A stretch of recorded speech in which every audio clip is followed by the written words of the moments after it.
Now, the PGA Tour is certainly an organization that is trending up. And here on Follow the Money, we love to talk about stocks with our resident stock expert, JBL, on what is trending up and what you should avoid. Now, last week, Johnny, you gave us Lululemon, and they must have been watching the show because the very next day, they were up like $20.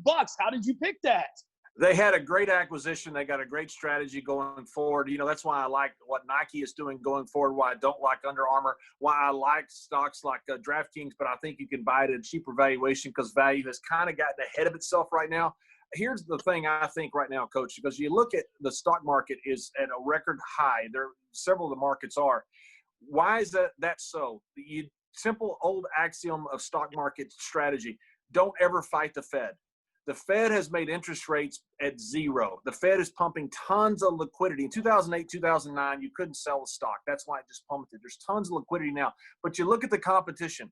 America, especially the U.S. Stock Exchange, is the tallest leprechaun out there. You know, you look at what's going on in the world with China, look what's going on in the world in Europe.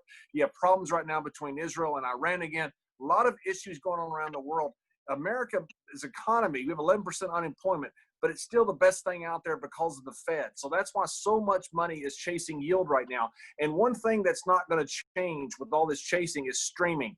And I bought Disney about a year ago, around $90, $95. It's at about 100, 115 right now because of streaming. Had a high of about 150. Disney, to me, has about a $200 billion market cap.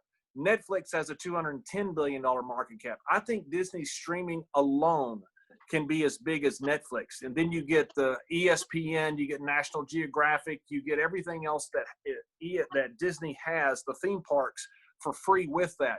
Look at what Disney just did with Hamilton. They took Hamilton, they were going to give it a 2021 release. They paid $75 million for it. Downloads were up 64% this week. Now, Disney and ESPN Plus are a long way from being where Netflix is, but you think about what's going to go on in sports in this now to the end of the year. This is where ESPN Plus can make the money, and there's nobody like Disney. So you look at what Disney can do with, say, the Black Panther, this old comic book character. Now, they take the Black Panther, they make it into this multi-billion-dollar franchise. They make merchandise around it. They make theme park rides around it. That's what Disney does with everything. They have several more in their pipeline. They have Marvel. They have Pixar. They have all of this, the most creative people out there. Look at what they just did with Ford. If Ford were wanting to buy a commercial on ABC, CBS, NBC, they would buy a commercial and they would give it to them and they'd play it. Disney took some of their very best. Jimmy Chin, who works for National Geographic, he's the one that filmed Alex Honnold doing all the climbs, the free solo, and he's one of the best in the world as far as rock climbing and beautiful mountain climbing there is. They put him in charge of building a marketing strategy for Ford. This is what Disney can do. They can package stuff like this and create money out of places that didn't have money where you could create. So to me, I think Disney has got a huge opportunity here. They got earnings coming up. But also, Coach, we're talking so much about sports and how the NBA and Major League Soccer are going to be housed down in Disney Kingdom down in Orlando.